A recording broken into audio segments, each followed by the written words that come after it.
بسم اللہ الرحمن الرحیم۔ بنگلہ دیش میں ایک ایسا واقعہ پیش آیا جسے دیکھ کر پورا شہر دنگ رہ گیا۔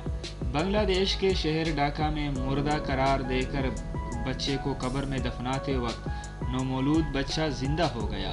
بچے نے آنکھیں کھولی اور چیخ کر رونے لگا۔ والدین کی خوشی کا کوئی ٹھکانہ نہ رہا۔ عالمی خبر رساں ادارے کی طرف سے بتایا گیا کہ بنگلہ دیشی دارالحکومت ڈھاکہ میں 7 ماہ کی حاملہ خاتون شاہین اختر نے قبل از وقت بچے کو جنم دیا، جسے لیڈی ڈاکٹر کی جانب سے مردہ قرار دیا گیا اور دستانوں والے ڈبے میں رکھ کر والد کو دیا کہ اس کو قریبی قبرستان میں دفنا دیا جائے۔